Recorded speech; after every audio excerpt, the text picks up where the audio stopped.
Hi guys, welcome back on the channel. Today's video is a battle report during the 100 Years' War, 10th of November 1355. The Black Prince in his Grand Chevauchée, he's at Limoux, and the main army is camped there. The Black Prince decides to send the Earl of Salisbury and Reginald Cobham with the lead force of men-at-arms and longbowmen in a nearby village to check for supplies for the army. Was a force of 3 longbowmen and 3 men-at-arms, finds a lot of supplies in the nearby villages, and while returning to Limoux was ambushed by the great commander Bernard de Gaucoin. The commanders for the two forces are General is William Montagu, 2nd Earl of Salisbury, with attack of +2 when he's fighting, and a cohesion value of 9 that can be used with the other commanders. This is the sword point rules. And the captain is Reginald Cobham, 1st Baron of Cobham. Attack has a +2 and cohesion a +2. The captains have a cohesion bonus, not a cohesion value. The same with the French. The general is Bertrand de Gaucoin, attack +2 and cohesion 9. And the captain, commanding his own mounted force, is Captain Jean de Clermont with an attack of +2 and cohesion of +2. This is a very interesting battle, and I will explain to you why it is interesting, because of the minimum number of commanders. Now we have the French who ambushed the English in the opposite bank of the river. The only easy access is the bridge that the French are swarming in, but as you can see, there is a great number of difficult ground of grass and cultivated areas on the right that the French have to cross, and that would be they would go slower. And also, of course, they have to cross the banks of the river. That's difficult to cross because of the winter. It's November, so the river is not paltry. It's difficult to cross. It's the waters are high, so the French are aligning. The English, unfortunately, with a small force, have to protect the whole line, so they have to divide the forces right, center, and left, especially in the front. Now, in the front, a great advantage for the English, a great surprise. Longbow fire using mass shooting breaks. The mounted knights were sent there to stop the English or delay them, and that would be a lesser threat for the English. Now, the French are swarming in. They're swarming from the bridge, but while the baggage train with the unit of men-at-arms supporting it is moving steadily, the French are moving and are trying to cross the river. On the right flank, the English are doing well.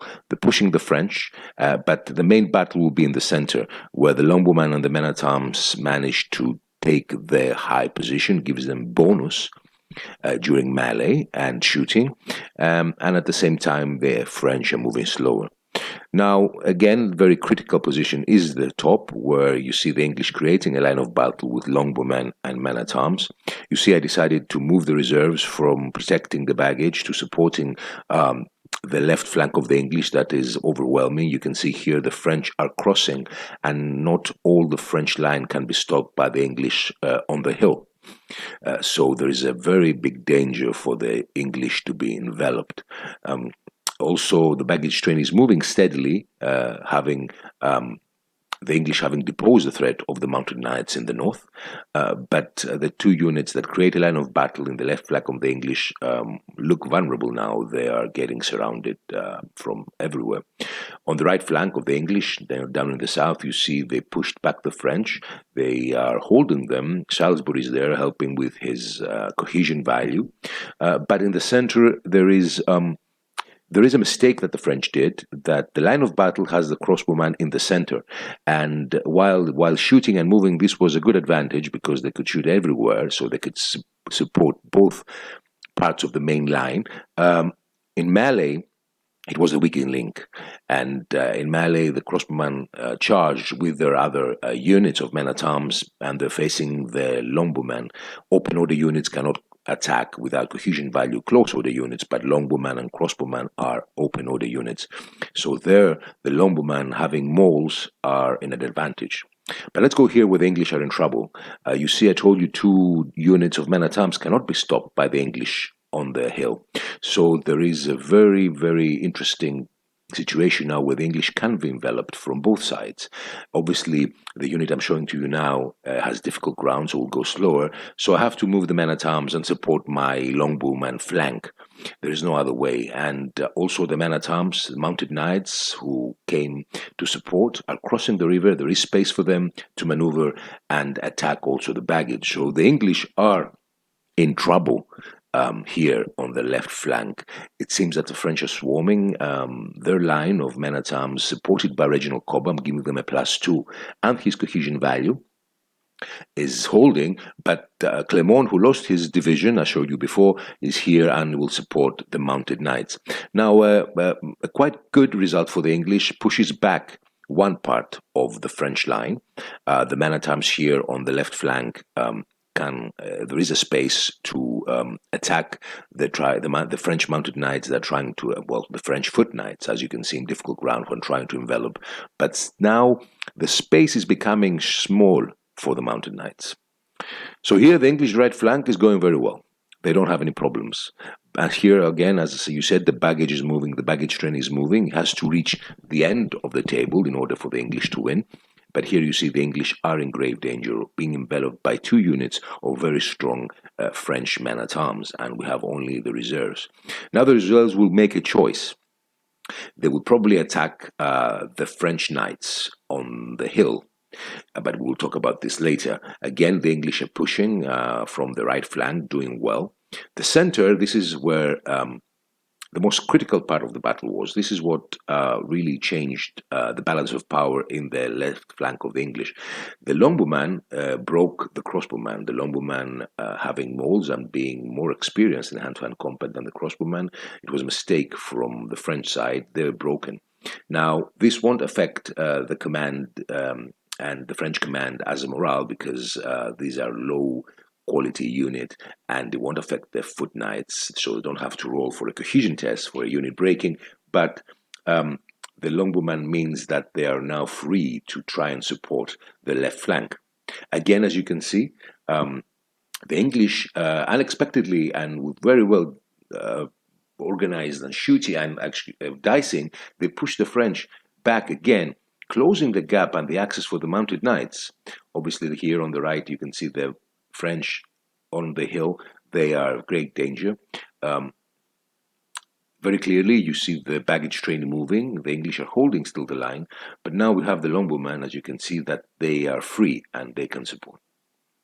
Now the strategy for the English will be the men-at-arms to attack the English men-at-arms to attack the French men-at-arms on the left, and the longbowman to turn around. Being an open order unit, they can turn, move, and turn again. They have many options, and attack the French, who are now moving towards the reserves of the English.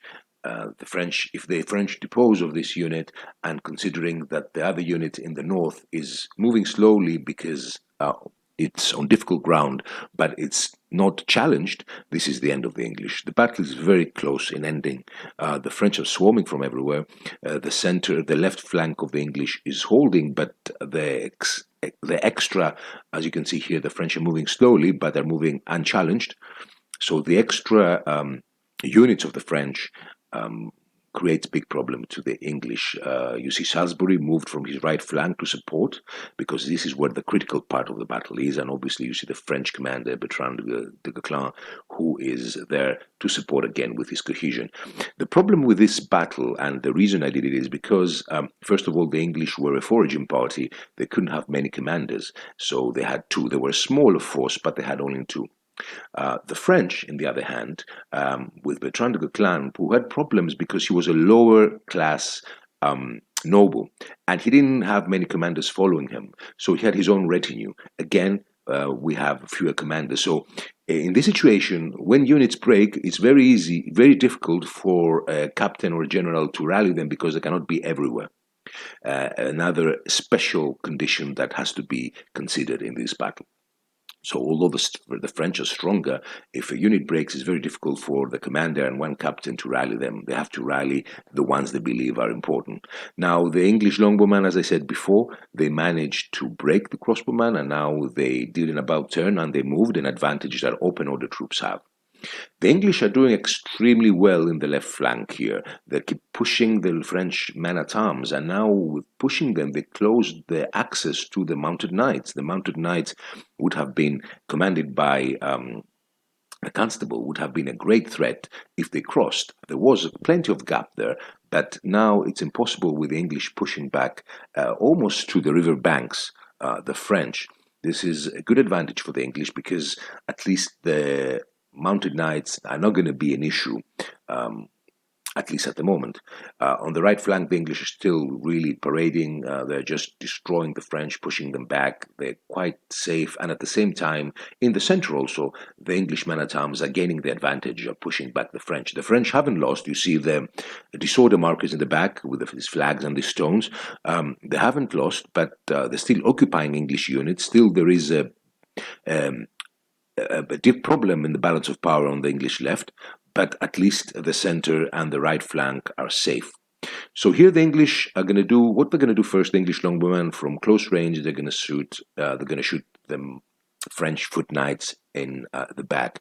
This is a special rule for me, a house rule that is not in the rules.